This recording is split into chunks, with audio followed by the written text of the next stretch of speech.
my cup. In the session, real loud, good cash, yeah, you know we about to roll it up. Bring the bottles to the session, big tab, go ahead and just live it up. Get lit one night, after that, we can go ahead. What's going on? What's going on? It's your boy Icon. We're here on 95 South, episode 11. First and foremost, I want to thank God for this opportunity to be here, to be able to brace our presence, to be able to have a great show. I have my man Jacob, the great, you know what I'm saying, my co-host in the building. What's going on, pimping? What's happening, Jacob the Great, aka Jacob, aka I know everybody. So man, we here, man. I think you know more people than Jesus, boy. Golly, boy. Man, I know some of everybody, man, and they just keep coming and coming, man. You know, networking is great, and just like to give a special warm shout out to Andrea Hampton, you know, our co-host. Some things happened last night; she wasn't able to be on, so feel better, get better. And you know I got you, so you know. But I'll be in touch with you, man. I just wanted to say get well. And man, we got a great topic for you right now. A series of topics. You know, the first topic, the baby daddy versus the husband, and they're beefing. What happens next? How does she feel? Externally, internally, emotionally, mentally. You know, spiritually, how does she feel? She's caught in the middle. How do the babies feel? It's their daddy, but this is their mom, husband, their stepdaddy. He treating them like gold, but the baby daddy, you know, he's there, but sometimes, you know, it don't feel like he's there with the kids, and they may take a liking to the stepdaddy, and here comes the jealousy. So what happens next? Well, I just could tell you from my experience. From my experience, basically, when I first got my wife, and basically, and you know, my oldest son was already about 3 years old, and his father wasn't coming around. He wasn't paying child support. He wasn't doing none of the stuff he was supposed to be doing. So me and him used to get into it all the time. I mean, I used to call him on the phone and told him I'm gonna choke the mess out of him. I used to, you know, I was young back then too, so I used to always get into him all the time. And even like my mom and my grandma was like, boy, I know that's your woman, but that ain't none of your business like that. You know, you need to leave it alone, let them deal with it. And so it was just always a constant problem, constant issue. I used to get on the phone with him and try to talk to him like a man and try to, like, you know, I guess I even tried to, like, you know, I would say stuff like, bruh, how you feel another man taking care of your child? Like, if I was a man, ain't no way in the world. I mean, being a man, and if you know, if it was on the other side, flip on the other side, ain't no way in the world I'll let another man take care of my child. You know what I'm saying? I'm like, how you feel as a man, another man take care of your child? And so, you know, he would make excuses like, man, I would come around, but her mom and sisters and stuff don't like me. And I'm like, bro, I don't care if I got to go through hell and high water to see my child. I'm going to go see my child. I said, you just come in, you say, hey, Miss McNeil, whatever. You speak and you grab your son and you go. And y'all go to the park, y'all go to McDonald's, whatever y'all going to do. But at the end of the day, it's no excuse for you not to be taken, for you to come see your child. And when it comes to child support, the whole child support situation, just put it like this. I'm dealing with it now in a different capacity, but the whole thing was, if they not giving you money, you got to put them on child support. Point blank. Period. You just got to put them on child support. You can't be fighting back and forth with the father on whether he gonna be paying giving money every week, or because some baby mamas will be like, oh well, you know, I'm gonna give him the benefit of the doubt, and I'm hope he give me the money, and or hopefully next week he'll give me. He said he promised he gonna give me $50 or $100 for this, and that time come around and he goes and he got every excuse, and then we got more excuse than a pimp prostitute argument. So at the end of the day, it's like, no. At the end of the day, it's like, bruh, you know, just put the man on child support and be done with it. Let the courts deal with it. You know what I'm saying? So that's my initial kind of like synopsis of the whole thing. You know what I'm saying? Can you hear me? But yeah, so that's kind of how I go with it. I think my man froze up for a second. But yeah, that's kind of how my whole spiel is of the whole thing. Oh, there we go. Um, can you hear me? Yeah, I can. I can. Yeah, yeah. So yeah, that's my initial spiel on the whole thing. But anyway, but yeah, so till he come back, man, my co-host having technical difficulties, but he'll be back up in a minute. But yeah, I would just say in those situations, you know, I would say this to baby fathers or baby daddy, or on both sides, and the husbands too. At the end of the day, when you see that with the wife, see her body, see her kind of the temperature of the room when it comes to her.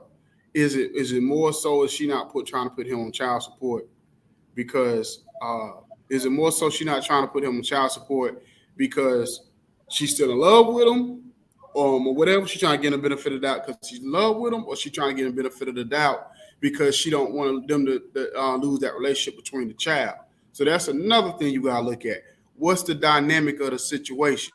Is the woman still in love with the baby daddy, and she still got feelings for him, or she just don't want the dynamic them to lose that dynamic of the father and the child being able to coexist or whatever. So that's like I said, that's my initial synopsis of the situation. Well. Let me say this, man. Going into a situation where she has a new husband, a new boyfriend that's gonna be around the kids. I think a lot of times, a lot of women don't care what the baby daddy thinks. For those baby daddies, that's always there. Mm-hmm. And so, with that being said, how you not gonna care what he think? This man kids, this is bloodline. Yeah. So, but on the flip side, what you said, a cat like you dealt with that won't never deal, that's promising this and promising that that won't even buy the child an hour later. That's a whole different ball game. But Mm-hmm. your mama and your grandma said, you know how they say, boy, mind your business. That ain't your business. That's before your time. Yeah. That's what they say, right? Yeah. Yeah. Yeah. Yeah. Yeah. That's what they say. They say mind your business, but the love and the emotional ties to your wife won't allow you to mind your business Mm-hmm. because with all that pain and that agony and that turmoil that she bring back into the household, who has to deal with that? You. Yep. Yep. So how can you even mind your business when you have to be the one to tote the torch and deal with that? Yeah. So but on the flip side, that good dude that love his kids and she just don't value who he is in the kids' lives, and she on her high horse because she got a new dude that could do more than he do or got more money he got, and she just exclude him and acting like this guy is her kid's father now. Mm-hmm. When Mm-hmm. she only dated this guy for 3 months, but she might have been with the baby daddy for 3, 4, 5 years. You know what I'm saying? And Exactly. so, how does a man dissect that? When he know he doing what he's supposed to do. Um, I mean, basically, you just gotta do what you're supposed to do. You gotta stay focused on the main topic, and that's the child. So you can't get caught up in your feelings. See, a lot of times when a baby daddy and he gotta deal with the mama, and then you might have that strong will. Because I think most time with men, we real understanding of another man's situation if he's the baby daddy and we the husband. You know what I'm saying? Because we come into the situation understanding it's a situation here before we even get here. So we kind of try to be more like understanding of the situation. Even sometimes we even try to pull the man to the side and be a man with him and say, listen, what I mean, bruh, this what need to go on, this what need to happen. And a lot of times we stay out of the way as much as possible. You know what I mean? Like, if it has to be visitations and stuff like that, even if we have to be like, well, I take you over there to drop the kid off, and then I sit in the car while you run in there real quick and just drop the child off, or whatever the case may be, stuff like that. Or if he comes outside to grab the child, I'm sitting here, I'm not really saying nothing. I'm just sitting there like, what's up? I may speak, may not speak, depending on the dynamic or what happened before that. But like I said, with me and him, we never got along. We always was at head odds. We was always like, it would be one of the things where he'll talk slick, but then when I would see him in person, he wouldn't say that. I'm gonna tell you one situation where it was we was down at her mom's house years ago, and I was out there had a few beers in my system, so I'm a little toasty. So her mom and stuff stayed on this dead end road or whatever, and so he came down that road, and I happened to be sitting on the porch, and they looked over and they was like, "Is that Sean?" And then I was like, "Yeah, that's that." You know what I'm saying? So he kind of did a Yui, and then tried to go back out. Now keep in mind, there's a bunch of people out, kids outside playing, people on the porch. So it ain't like in the way where they stay at. Everybody and their mama, they stay from a small town, so everybody mama and their mama know who house it is. You know what I'm saying? So if Santa Claus was to come right now, he'll know exactly where to go. You know what I'm saying? And how to get in and get out. So at the end of the day, they knew exactly who house it was. He knew who house it was. So he tried to make the little Yui. I stopped him in the middle of the road. And I basically said, "Man, what you doing?" And I'm like, "Man, your son in the house." I said, "Man, get out the car, you know what I'm saying, and go ahead and talk to your son." You know what I'm saying? And whatever. And then he stopped the car, pulled over, and then, I called my son over to him, and he went out there and talked to him or whatever. But I was like, "Nah, you ain't about to be riding past here, and you don't," you know what I'm saying? And first his mom was like kind of a little embarrassed, but you know what I'm saying? But her mom understood. She was like, because she knew, her mom loved me to death because she knew I was a real man when it came to take care of my kids and take care of him. You know what I'm saying, or whatever. They always didn't like the way I discipline them, but they knew at the end of the day, you know what I'm saying, I don't play no games when it comes to these children. You know what I'm saying? So I told him, "Man, get out the car, man, or whatever. Come speak to your child, man, or whatever." And so he didn't ever get out. He didn't think. I'm trying to remember if he got out the car, but I know I sent my son to the car. I think I sent him to the car. He might have got out for a second, but I think I sent him to the car. But either way, that was probably like the extent of it, probably the worst situation, other than the time when me and him got on the phone. I told him I was gonna choke the mess out of him. But that was like, that might have been before we even got married at the time. So yeah, so I can, so what's your wife taking this? Like at the time with you having conversations with her, what did she have to say about it? As far as, because I know it can be kind of emotional barrier. You, her husband, this her kid's father, and she got to look in her son in the face, knowing that this man, that's his original bloodline, ain't doing nothing for him, but you stepped in to be a man, and so, and so he really the only dad. He his original father, but you his father, who always been there. And so, what was her dilemma, or did her and your son have those type of conversations where she kind of broke it down to him? Well, she didn't really want to deal with it, be honest with you. She was more or less looking at it as, he got a new father, he got a real father in his life, so I don't even want to really deal with this. I'd rather just live my life and move on. But I told him, I said, it's not about all that. I said, at the end of the day, I don't have no problem taking care of the little boy and that at all. He my son. I don't got no problem with it. But at the end of the day, his dad need to still hold some responsibility in helping you make this child. So you can't just let him off the hook just because it's the easy thing to do. And I think a lot of times with baby mamas, that's what they do, especially when they move on and they got a good man in their life and all that kind of stuff. They'll try to let the baby fathers off the hook by saying, "Well, I got a new man.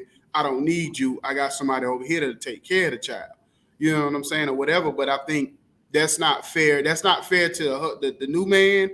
And at the end of the day, that child still supposed to know who their dad is and have them in the life now. Because and I was listening to this dynamic the other day, and I said the very tricky part about all this, and like I said, I'm dealing with this situation in a different capacity now. The very tricky part is when the baby father is not putting up the financial part, but he's trying to see his child on a regular basis. Now, the woman is like, well, if you're not giving up no money, you can't see your child. So now you got to look at, okay, well, I understand you want the money to take care of the child, but then how are you hurting the child 15, 18 years from now when that child has no relationship with their dad because you're more concerned because you all about the money and not about the quality time either. So at the end of the day, that's why I said if it gets to that point, you just got to take child support out on that child on that man. You cannot get caught up in saying, "Well, I'm not going to let my child see the father because I'm in my feelings about the money," because now you're hurting the child. You know what I'm saying? Now it's more about you than it is about the child when you start acting like that. So it's different dynamics that come with it. But when that's the main thing that I see a lot of time when the father, because you hear it all the time, the dad like, well, I be trying to see my child, but she won't let me see it. But a lot of times it come down to financial situations, whether you giving enough, not enough, or you're not giving enough money, you're not giving none, or you're not giving none at all. You know what I'm saying? Or you're not giving the baby mama money when she wants it, not when basically like you say, well, let's say you say, well, I get paid every 2 weeks, but she want some kind of payment every week, or she coming in for you for money for every little thing, then you like, well, I just gave you such and such amount of money for a new pair of shoes, or I just gave you some money for some diapers or whatever, and she want every other money's in between, or whatever. So that's why I always laugh when I hear about these celebrity baby mamas getting $20,000-$30,000 a month, and then some people say, well, the kid should live the same lifestyle as the father, but No, they shouldn't either. No, they shouldn't either. Not to the extent where you got to get $20,000-$30,000 a month. No, it should be a limit to everything. Like it shouldn't be where what I need to give you. If I'm giving you $20,000-$30,000 a month, then the court should make the baby mama kind of specify everything that she's spending on that child. That would equate to $20,000 a month. So I can't listen, man. I got a partner, you know. He said, "Damn, Jake." I said, "Man, what you do, man?" He said, "I said, what you doing these days?" He said, "You know, I'm a store manager of a grocery store because he been in the grocery business since he was like 14." Mm-hmm. So popular man, people don't know that a lot of people who are store managers of grocery stores, they make like $100K a year. Yeah. Anywhere from 80 to 100K a year. You know that, right? Yeah. Mm-hmm. Okay, so he tells me, he said, man, you know, I got a couple of kids by the chick. I said, man, so how the kids doing? They're good, man. They're good. And in fact, one of the kids just went off to college. You know what I'm saying? His son. So I said, man, what's your what like you the child support hurt you? He said people would think so, but no, because I know how to put money up. You know me. Yeah. He said I've been saving money since I was 14 years old, bro, and good at it. You know what I mean? Mm-hmm. And I said, so how much did he hit you for? He said $1,092 a month. Mm-hmm. He said. So I said to myself, I said, okay. I said, all right. You know, I had to reevaluate some things, man. I had to really pull some things out some different places and just to be able to sustain that, you know, because it hit me out of nowhere. It went from $300 a month all the way up to $1,092. Mm-hmm. So he said, but the thing about it, bro, she took me back to court and said it wasn't enough money. Huh? I said, okay. I said, okay. I said, so what happened? So he said the judge told her if she come back in here again, then he gonna make her pay him child support. Cause at that point, the judge was getting tired, bro. Yeah. Cause the judge. Now, don't get it twisted. The judge a man too, Mm-hmm. and he feel like she was trying to play the system to railroad that man and ruin his life. Mind you, he got like 2 other kids and a fiance as well. You know what I mean? Yeah. And so, mind you, he ain't never got no record, never got no ticket, never got no felony. So the judge looking at him like, man, how you end up with this chick? Yeah. like if you that type of man. Mm-hmm. And so, you know, her attorney told her, man, you can't be messy. Yeah. You know, cause I'm cool with her homegirl. She told me that the chick told her that her attorney said like this big messy. You can't be Mm-hmm. you can't be messy. And so the moral of the story is a lot of good men that take care of their kids end up on child support because they don't want to be with that woman. You know what I mean? Yeah. But Yeah. it ain't like either of them cheated. It's just an internal thing. You know what I mean? As far as I can't get along with you because your vision is where my vision at. You Yeah. know, you don't want to build an empire. You want to take from the empire. And so, Mm-hmm. with that being said, Icon, that leaves the good fathers in a dilemma. How you feel about that? Well, that's what bothers me the most. And I remember when Sujan Speaks was on here, and we was talking about her situation where she tries to do stuff to put good men in a good light, and especially black men in a good light. And I said the biggest problem I don't like about the whole dynamic of baby daddies and all that and deadbeat dads is that we all lumped in the same boat sometimes, like cops. You know what I'm saying? With good, bad, and cops and bad cops. I said we all lumped in together, and I don't like that because at the end of the day, it's a lot of good men out here, and then our thing is we get the whole well, that's what you're supposed to do. You know what I'm saying? Yeah, we supposed to be good men. We supposed to be good fathers. We supposed certain things we supposed to do. But at the end of the day, y'all don't say it again about mothers. Mothers supposed to do the same thing, but there's some bad mothers out there, but they still get their flowers. Good men don't get their flowers. That's the thing I don't like about fathers, in especially here in America. We don't, especially black men. Black men. I heard this woman the other day say, "Well, on TikTok, why do black men always don't like if they have one bad relationship, they kind of like stop dating black women or they start dogging them out or whatever or they start talking bad about them." And I said black women do that more against black men than we do than the vice versa. That's what I Man, say. You know what I'm saying? And man, my thing yeah, is I just don't like the fact that like whether we supposed to do it or not, Father's Day come around, it's an afterthought. Birthday, I said one time I did a whole speech on telling black women like, shoot, if you got you a good man in your house, when the baby daddy birthday come around, if he a deadbeat, your real the new father should get a present on his birthday. I said Father's Day we should get two presents. I said you should show so much appreciation to the new man because the new man, yeah, he signed up for it to marry you or be with you and take care of your children, but that ain't when he ain't got to do that. He don't have to do that. So a stepdaddy that's doing his thing is even more to me should be patted on the back and saluted yeah. even more than a real dad. Sometimes that made that that started from there from the scratch. You know what I'm saying? Both of them should be saluted, but that stepdaddy, oh my, he really So, honestly so shoot. speaking of the icon, this is what I think remarkable. When I see Mother's Day and Father's Day, and I see all of them getting along. I see dad, stepdad, stepmom, mom, you know, uh, you know, uh, children. You know what I'm saying? Mm-hmm. And when I see them celebrate together, I think that's remarkable. And man, taking on somebody else's biological bloodline, and when you coming in as a man, it can be mind-boggling, man. It's your mental's got to be right, your emotions got to be right, and your Mm-hmm. spiritual presence got to be on point because your spiritual presence is what's going to help you get through. You know Yeah. what I mean? Yeah. Because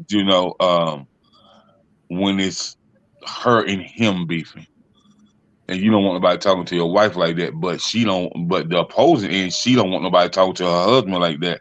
So somebody got to be the kind of mediator and just like get people back to a common understanding of talking like adults and respecting one another because it can get like the baby mama and baby daddy can get real disrespectful, bro.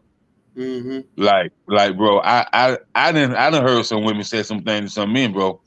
I I think I tell my sister, man, you need to hop on her ass for real, like for real, Yeah. bro. I Yeah. done heard someone say some boy horrific things to some men, bro, and I done heard some men say some horrific things to some women because I know as far as my sister, bro, you ain't about to talk to my sister any type of way. You know what I mean?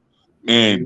And as a man, that's what I'm gonna say. But from being who she is, her being my sister, she the only girl with all brothers. You ain't about to talk to her any type of way anyway, cause she probably gonna hit you in your snot box before I do. For real, for real. Yeah. You know what I mean? So, Uh-huh. but man, that's a situation, man. We talk about this topic,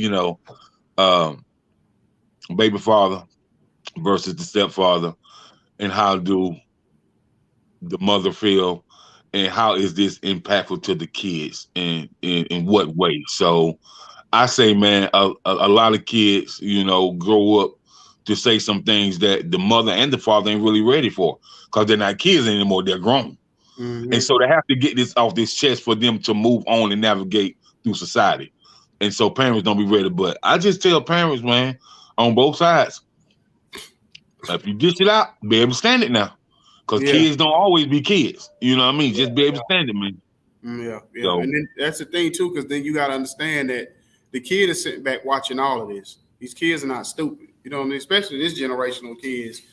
They learn a lot faster and they understand things a lot quicker than when we were kids, where a lot of stuff was hidden from us.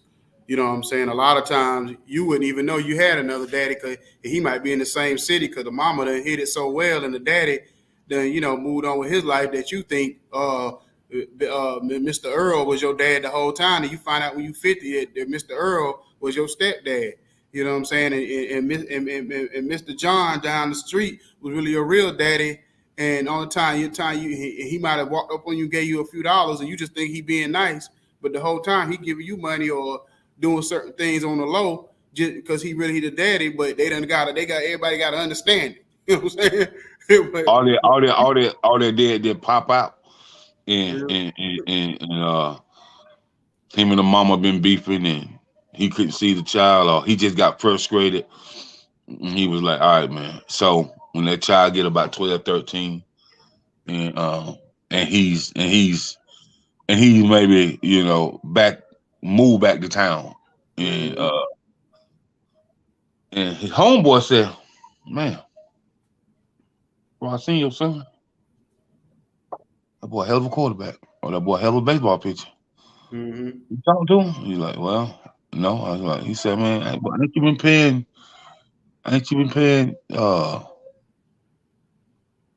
this much in child support? Like ain't you like from what I understand, the dude I'm talking about, he was paying like $16.95 a month in child support.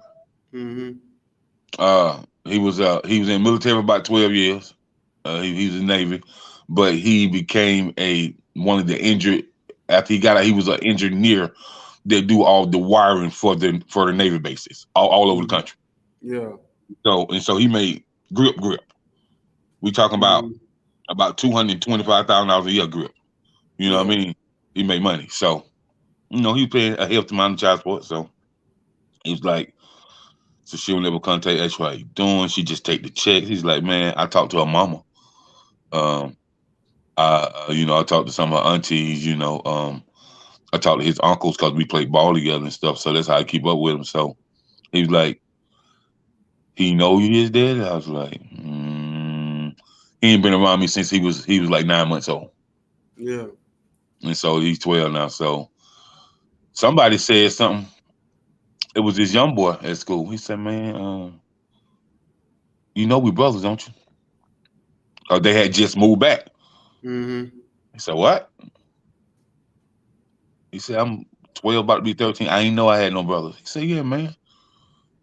You got like 4 other brothers and 2 sisters. I couldn't listen, bro. It went down, bro. Yeah. It went down, man.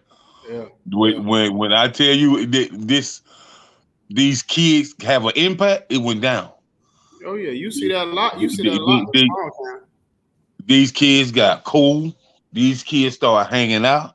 These kids started rebelling against both of their parents. That's my brother. You can't stop from hanging out with him. They're like, y'all need to fix this. It should never been like this anyway. Yeah, that's how it is. And so that's when these grandparents jump in it. And when they jump in it about the grandbabies, it's a wrap, right? Yeah. Oh yeah. Yeah, it's a wrap. They didn't probably been and told the mom and the daddy, y'all need to fix this. or whatever, you know what I'm saying? And they Right. didn't do it, you know what I mean, or whatever. And then okay, this what the result of what we told y'all was gonna happen, and especially in the small towns when basically you don't went to school with each other for a minute. You know what I mean? My best friend, you know, he found out he had a brother who his brother was probably, I think he's probably in high school, and I'm talking about we used to hang around with these cats, you know, throughout the city or whatever all the time, see them every day at school. And I don't think they knew they was brothers till like high school or whatever that whole time. You know what I mean? Like in my situation, you know, not to, you know, rest in peace my dad, but my dad stayed literally 5 minutes from me, literally. And I would see him in the streets every now and then, and he wouldn't come by. He would maybe come out once or twice a year to come see us or whatever the case may be. He even refereed my basketball game. And I'm gonna tell this story real quick. So I was playing recreation basketball. I was probably about 13, 14 years old. Maybe, about 13, 14. He refereed all over that's where everybody knew him, because he refereed baseball, basketball. I don't think he did football. He might have did football, but I know he did basketball and baseball. He refereed all through the city. So everybody in the city knew who he was. You know what I'm saying? Some people didn't even know he was my dad. A lot of people did, especially the older folks. So anyway, he refereeing. He called a foul on one of my teammates. I called him everything, but I ran up on him and called him everything but the child of God. Mom sitting in the stands. He wouldn't even look at me in my eye. The other referee, white guy, he looking like, what's going on? Like, you know, because he probably know my dad. My dad don't play the radio now. But when it came to that situation, he was so embarrassed, he didn't know what to do. You know what I'm saying? He wasn't expecting. So hold on, Icon. Your mother up in the stands just looking, huh? Yeah, she was with a smile on her face. And my mom didn't play.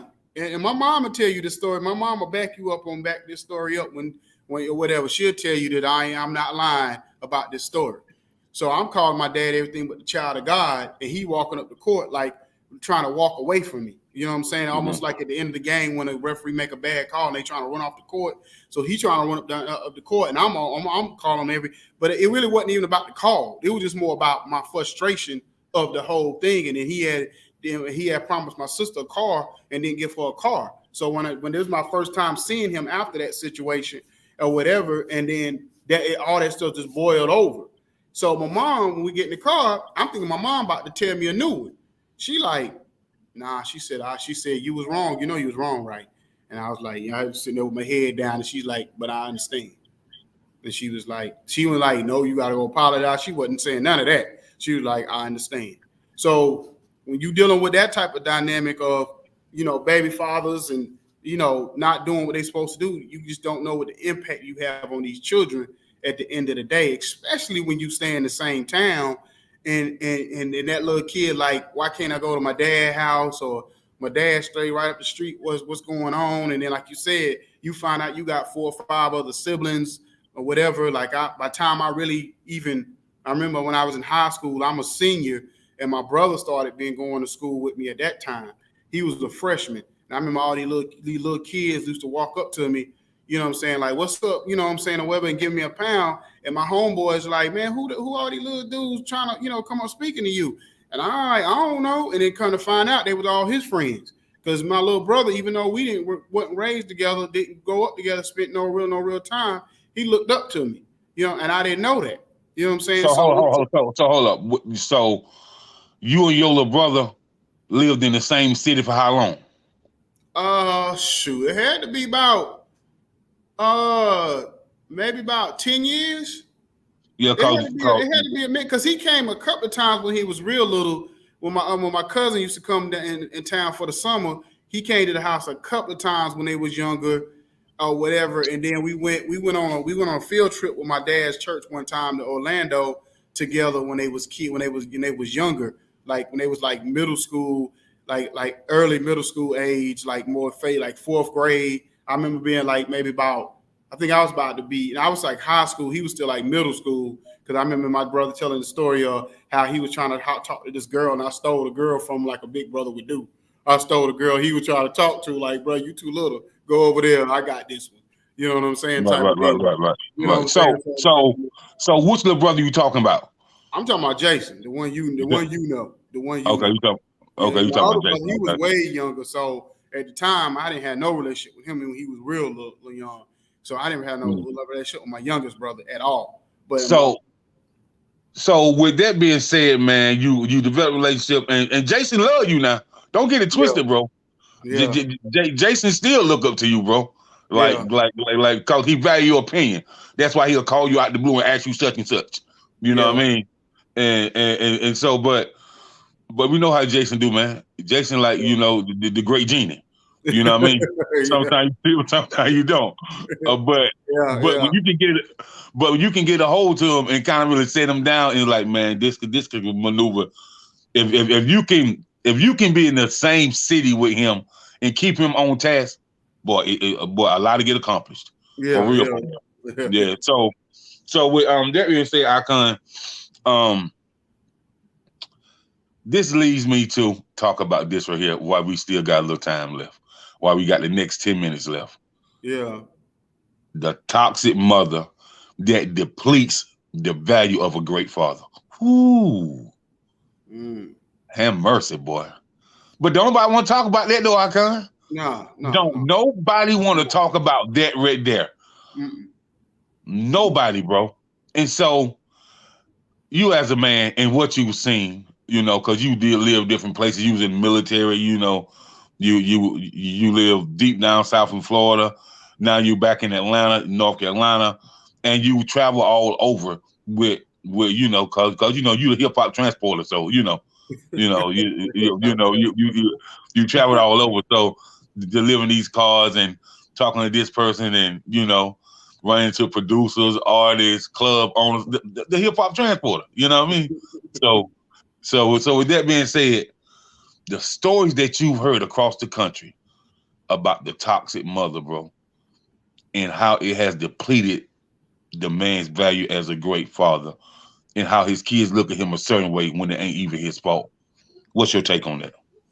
Well, see, reason why a lot of times when you dealing with the toxic mother is because she really is still in love with that man. That's who the toxic mother is. The toxic mother is when she's still in love with that man. She want to be with him, and he don't want to be with her. He done moved on. So basically, and those are the most dangerous ones, because at the end of the day, even when the father's doing right, then she'll bash the man and then make it look like he's not doing right. You know what I'm saying? She'll bash him to the kids. She'll bash him to her best friend. She'll bash him to anybody that'll listen, or whatever the case may be. So a lot of times, if the kids are not strong enough or not savvy enough to understand what's going on, then they'll resent their own father because of the mother that said this, that, and the third. So by the time they get 18, 19 years old, they thinking the father didn't want to be around, this, that, and the third.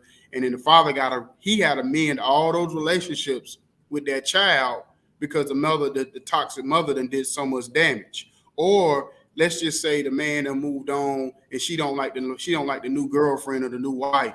Then she gonna start stuff with her all the time and arguing with her, and you know, a lot. Because see, when the table is turned, and let's just say it's the baby father dealing with the baby father, her new husband or fiance or boyfriend dealing with the baby father, we're more understanding. We'll fall back, let them deal with it.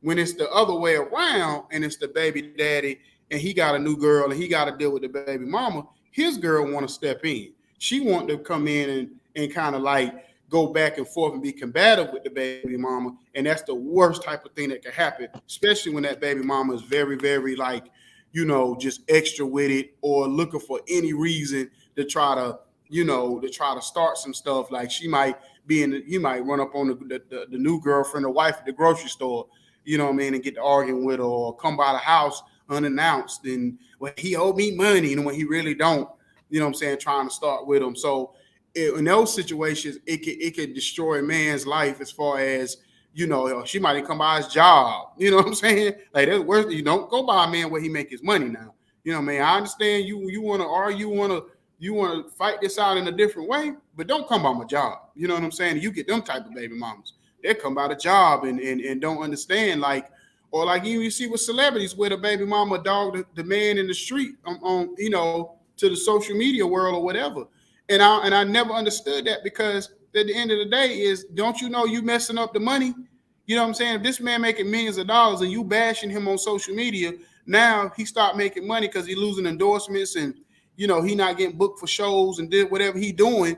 You know what I'm saying? Or he get canceled off a show because you done ran up in the studio or something crazy. Then how you think he gonna be able to pay you if you acting stupid because you want your way and you doing everything to make that man look bad? So that you know what I'm saying?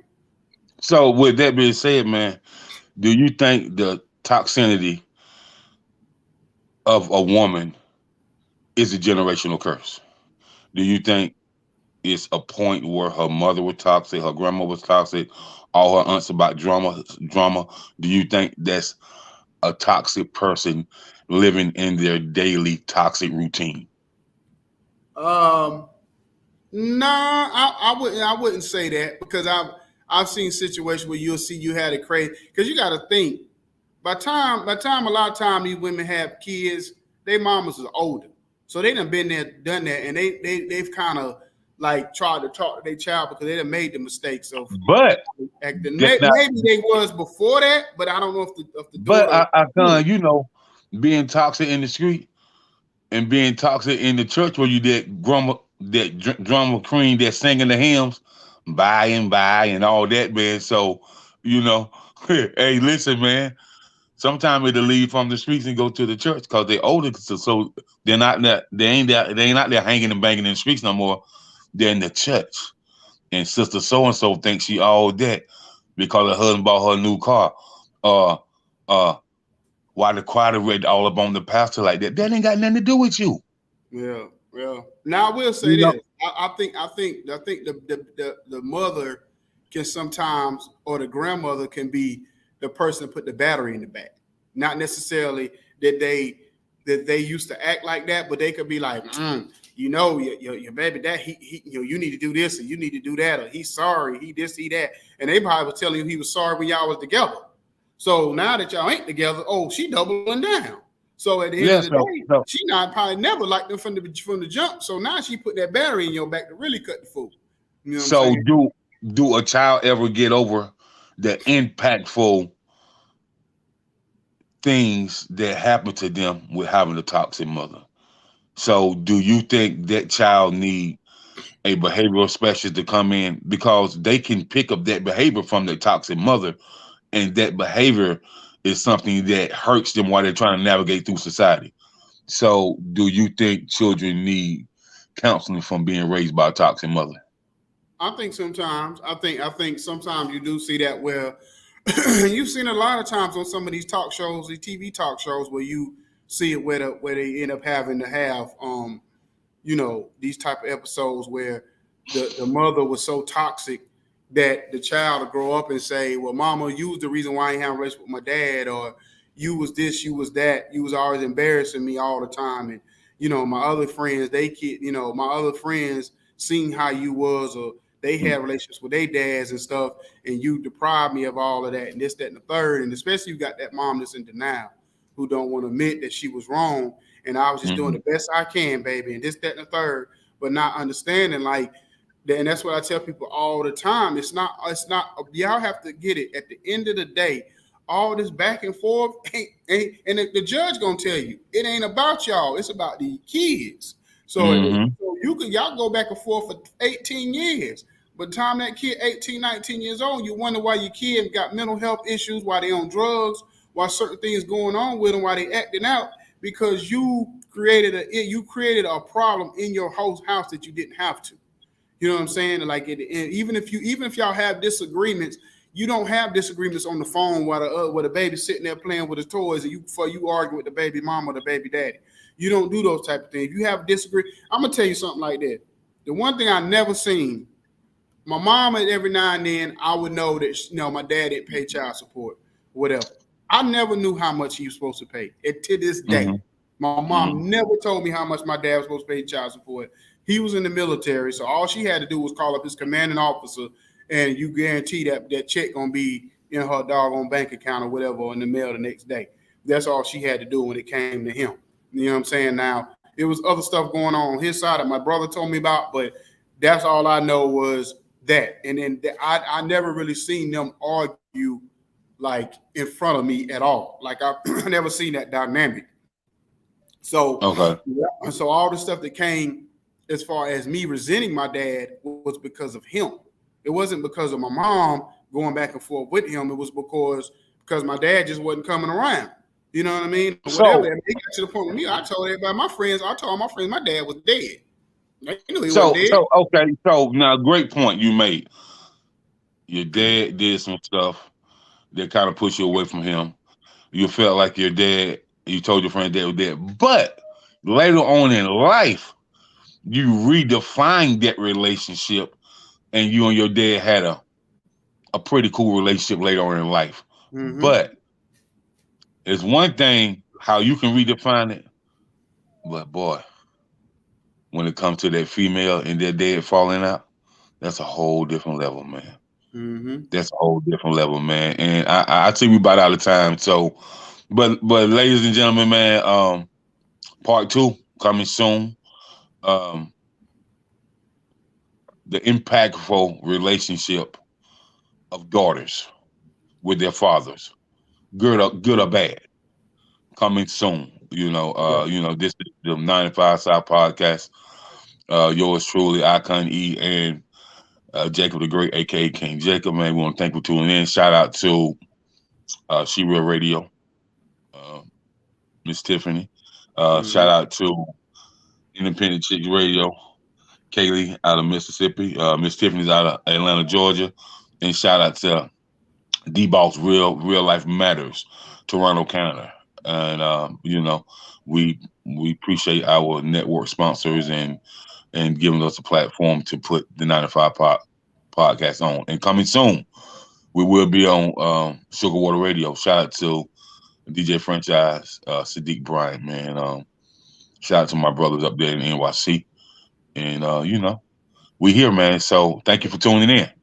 Yeah, yes, sir. Yes, sir. So just so everybody can see one last time, I'm gonna flash it across the screen so everybody can see who we dealing with, who he's talking about. Let me pull that up real quick. So if y'all can see at the bottom of the screen, independentchicks.com out of Mississippi, right? And Hattiesburg, Mississippi, yeah. Yeah, and it's She Real Radio right out here out of Atlanta, and D-Boss Network out of Toronto, Canada. So those are the three. And that's the thing, man. That's the thing is these are three powerful women in our business that people may not even know about, but y'all gonna start hearing about them even more and more, or whatever, doing big things. And that's a big thing, is that we've partnered up with women or whatever. So men, you know, we got Sugar Water, like you said, Sugar Water Radio. We working out some stuff, so we gonna be jumping in. I ain't gonna say jumping in bed. That sounds kind of crazy, but we're gonna be partnering up with them soon. But at the end of the day, men, we gotta start stepping up with each other and start making moves with each other too. So I haven't forgot about all the people that I told that I was gonna be helping out and bringing on. They got businesses. I've just been strategically trying to do all of this because we still building. So when I bring certain people on to have businesses, they can get the full impact of the platform. You know what I'm saying? Or what we're doing. And to all you artists, man, stay tuned, man. Artists, businesses, school teachers, everybody, man. It's going to be a live radio station, and you can advertise your business on there. You know, COG Radio coming really, really soon, and it'll be a platform for people to do live shows on there as well. So just stay tuned. Coming soon. Oh, yeah. So we up out of here. See y'all next week. You know what I'm saying? Y'all have a blessed one. Peace. Got the good vibes, got the 1942 pouring in my cup. In the session, real loud, good gas, yeah, you know we about to roll it up. Bring the bottles to the session, big tap, go ahead and just live it up.